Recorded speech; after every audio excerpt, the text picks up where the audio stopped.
gudoomiye ku-xigeenka amniga siyaasadda ee maamulka gobolka Banaadir mudane Maxamed Cabdullaahi Maxamed Tuulax iyo gudoomiye ku-xigeenka howlaha guud ee maamulka gobolka Banaadir Injineer Cumar Cali Cabdi ayaa howlo kormeer ku tagay degmooyinka qaybta galbeed ee gobolka Banaadir gaar ahaan degmooyinka Dharkeenle Wadajir iyo Kaxda. kormeerkan oo ahaa mid ay mas'uuliyiintan ugu kurgalayeen xaaladda amni iyo midda nololeed ee ka jirta degmadaasi iyo sidoo kale sida ay ciidamada amniga heeganka ugu yihiin badbaadinta shacabka iyo la dagaalanka kooxaha nabadiidka ah.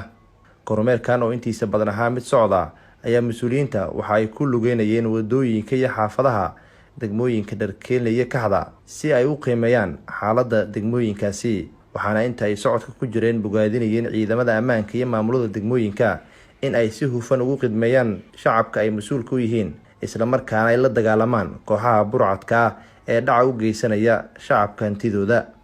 gudoomiye Tuulax iyo gudoomiye Cumar oo ay weheliyaan mas'uuliyiinta degmooyinka Dharkeenle, Kaxda, Wadajir iyo saraakiisha ammaanka ayaa kormeerkooda kusoo gabagabeeyay degmada Kaxda, waxaana halkaasi warbaahinta kula hadlay gudoomiye ku-xigeenka amniga siyaasadda ee maamulka gobolka Banaadir isagoo tilmaamay in maamulka gobolka Banaadir iyo saraakiisha amniga ay joogteen doonaan kormeerka ceenkan oo kala kormeerkaas oo ku saabsan si aan u kurgalno xaaladda guud ee degmooyinkaas iyo amniga.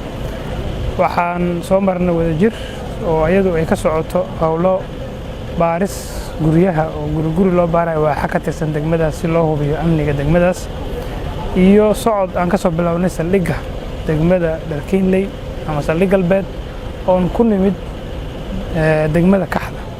intaas waxaa bara ku leh ciidamo ka tirsan ciidanka booliska.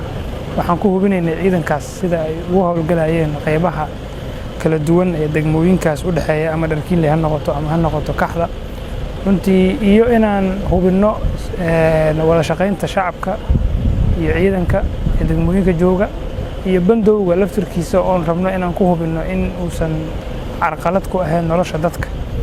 farmashiyo iyo goobo muhiim ah nolosha asaasiga muhiim u ah oo furan oo si caadi u shaqeynayana waa soo marnay. aad iyo aad ugu mahadcelinayaa taliyaha qaybta galbeed iyo taliyaashiisa kale iyo ciidanka sida heeganka ay u yihiin oo habeen iyo maalinba ay ugu taagan yihiin. maamulada degmooyinkana waxaan ku faraxsanahay inay heegan u yihiin sidii ay uga qayb qaadan lahaayeen sugidda amniga. haddaan la iskaashan oo ciidan iyo shacab iyo maamul aan si wadajir isugu kaashan nimankan cadowga ah oo la dagaalamayno kama adkaan karna. hadday ku soo dhex dhuntaan shacabkeenana ma rabno shacabkeen dhibaato la gaarsiiyo. ayaga iyo annaga inaan ishelnaan ugu talagalno inaan caawa halkan nimaano. waa dhici kartaa dad badan ay la yaaban yihiin in Kaxda lagu tagi karo xilli habeena, laakiin waa suurtagal, waa amni.